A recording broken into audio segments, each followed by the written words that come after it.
네, 오늘 투자자들이 알아두면 좋을 10대 뉴스를 살펴봤습니다. 그 가운데 몇몇 기업에 대한 투자 전략을 세워보겠습니다. 자, 오늘은 대신증권 광명센터 강종혁 대리 전화 연결돼 있습니다. 안녕하세요. 네, 안녕하십니까. 네.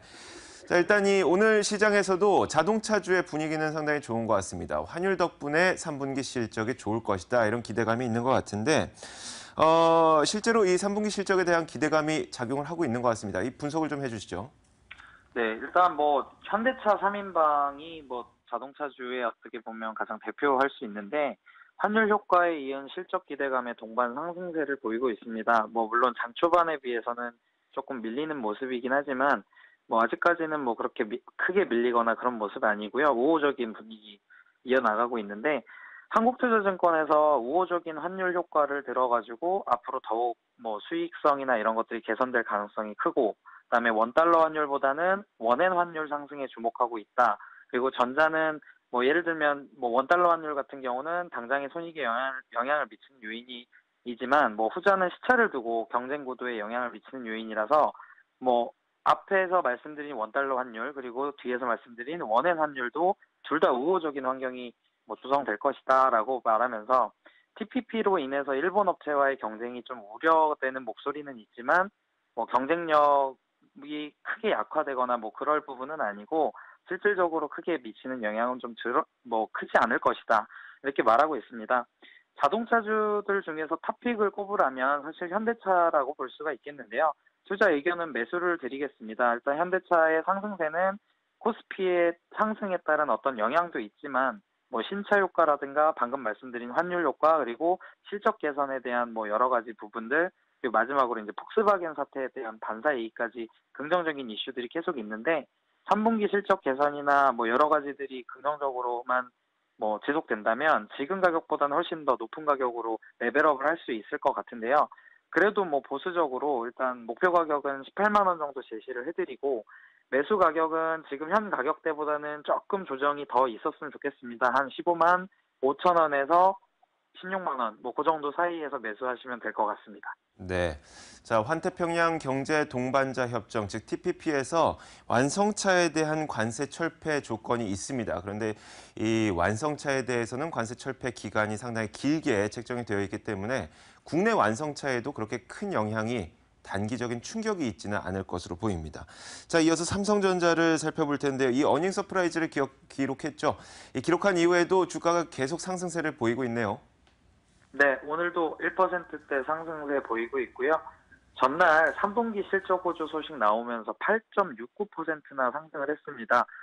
어떻게 얼핏 들으면 코스닥에 있는 종목 중에 하나가 아닌가라고 생각이 될 정도로 좀 놀라운 상승세 보여줬는데 잠정 영업이익이 7조 3천억이라고 밝혔습니다. 이는 지난해 동기 대비 79.8% 증가한 수준인데요.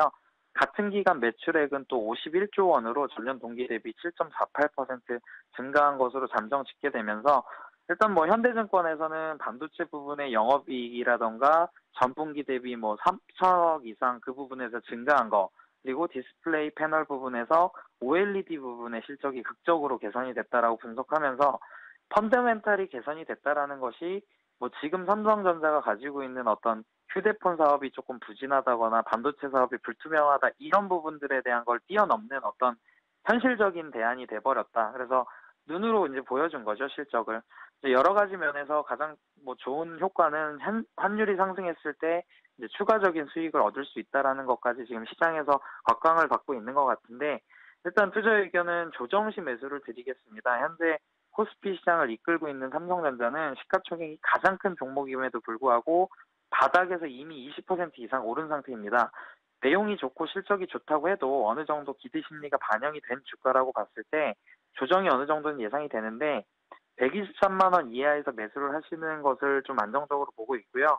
목표가는 삼성전자의 주요 사업이나 성장성보다는 어떤 유지해 나가는 수준으로 지금 진행되고 있다 보니까 높게는 잡아드리기가 좀 힘들고 135만 원 선 정도 제시해 드리겠습니다. 말씀하셨던 것처럼 이번에 발표된 삼성전자의 실적은 단기적으로 이 실적이 좋다 안 좋다 이런 것을 의미한다기보다도 이번 실적은 삼성전자의 기초 체력이 좋아졌다는 것을 의미하기 때문에 이 시장에서도 긍정적으로 반응하고 있는 것 같습니다. 자, 이 삼성전자에 이어서 우리가 반도체에 좀 관심을 갖고 있는데 이어서 SK하이닉스를 한번 살펴볼게요. 근데 SK하이닉스는 조금 안 좋은 모습을 보이고 있는데 최근 중국에서도 반도체 사업을 강화하고 있지 않습니까? 이런 네. 상황에서 SK하이닉스의 주가가 내려가다 보니까 지금이 저가 매수의 기회인지 아니면 조금 더 기다려야 되는지 이런 의문점이 드는데 어떻게 보십니까?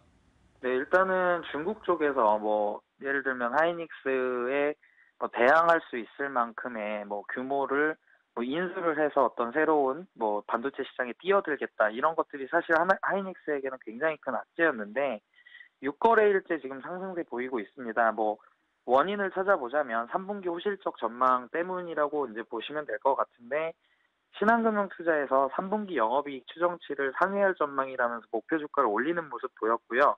지금 이쪽에서 주장하고 있는 것은 신흥국 경기 침체와 윈도우 10의 무료 업그레이드로 글로벌 PC 수요가 감소해서 PC용 디램 가격이 하락했지만 SK하이닉스는 PC용 디램 생산을 비중을 줄이고 모바일 쪽 DRM 뭐 생산 비중을 확대해가면서 뭐 긍정적인 어떤 시각을 보여줬다. 뭐 이런 부분 때문에 좀 긍정적인 시각인 것 같습니다.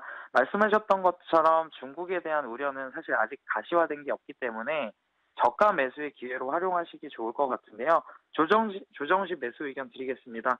지난 5거래일 동안 이미 상승을 충분히 보여줬기 때문에 조정이 충분히 있을 수 있는 구간이고 36,000원 이하에서 매수하실 수 있으면 목표 주가를 43,000원까지는 가져가실 수 있을 것 같습니다. 삼성전자를 놓쳤다고 생각이 드신다면 하이닉스를 매매해 보시는 것도 대안일 수 있겠다 말씀드리겠습니다. 네, 중국 반도체 산업을 강화한다는 것, 이것은 아직까지는 막연한 두려움에 불과하다는 이야기죠. 실제로 국내 증권사에서는 이 SK하이닉스가 가격이 하락한 것을 조정 시 매수의 기회로 보는 그런 의견들이 더 많은 것 같습니다. 대신증권 광명센터 강종혁 대리와 함께 이야기 나눠봤습니다. 오늘 말씀 고맙습니다. 네, 감사합니다. 네, 지금까지 10대 뉴스와 몇 가지 기업에 대한 투자 전략도 확인해봤습니다.